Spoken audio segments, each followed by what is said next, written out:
এখন আমরা নির্বাচনের ডামাডোলে যাতে আমাদের এই আহত ভাইদের কথা, আমাদের এই শহীদ পরিবারদের কথা ভুলে না যাই। আমরা গাজী সালাউদ্দিন ভাইয়ের এই মৃত্যুতে গভীরভাবে শোকাহত।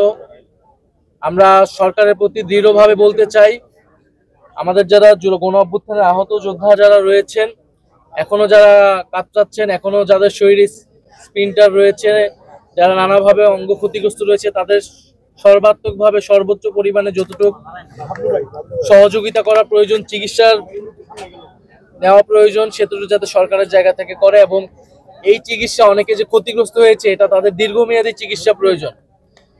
হয়তো সাময়িক একটা চিকিৎসা অনেকেই পেয়েছে, কিন্তু দীর্ঘমেয়াদী এই চিকিৎসাগুলো যদি অব্যাহত না থাকে, তাহলে এরকম ঘটনা কিন্তু ঘটতে থাকবে। ফলে এখন আমরা নির্বাচনের ডামাডোলে যাতে আমাদের এই আহত ভাইদের কথা, আমাদের এই শহীদ পরিবারদের কথা ভুলে না যাই, না হলে আমাদের এই গাজী সালাউদ্দিন ভাইয়ের মতো এরকম অনেকেই কিন্তু মৃত্যুবরণ করতে থাকবে। ফলে যে আমরা ৩০০ আসনই আমাদের লক্ষ্য।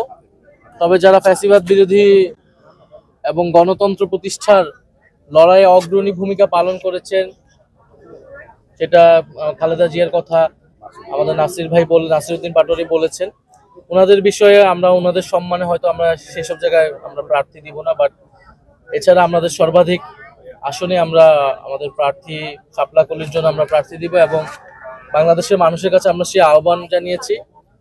এবার বাংলাদেশের ইতিহাসে নির্বাচনী যে সংস্কৃতি, যে আমরা দেখি যাদের টাকা আছে, যারা এলাকায় গডফাদারগিরি করে, তারাই নির্বাচনে দাঁড়ায়, আমরা সেই সংস্কৃতিকে এবার চ্যালেঞ্জ করতে চাই।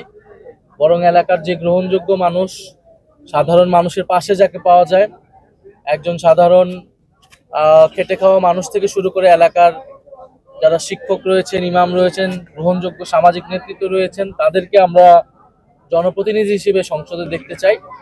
আমরা সেই উদ্দেশ্যে কাজ করছি। আর সমঝোতা বা জোট বা এটা আমরা বলেছি, এটা অবশ্যই একটা রাজনৈতিক বা আদর্শিক জায়গা থেকে হতে পারে। যদি সেরকম কোনো সম্ভাবনা তৈরি হয়, যেমন জুলাই সনদের বিষয়টা আছে, জুলাই সনদে এই আমাদের যে সংস্কারের দাবিগুলো আছে, এই দাবিগুলোর সাথে যদি কোনো দল ঐক্যবদ্ধ বা সংহতি প্রকাশ করে, সেক্ষেত্রে আমরা জোটের বিষয়টা হয়তো বিবেচনা করব। বাট আমরা এখন পর্যন্ত এককভাবেই আগাচ্ছি।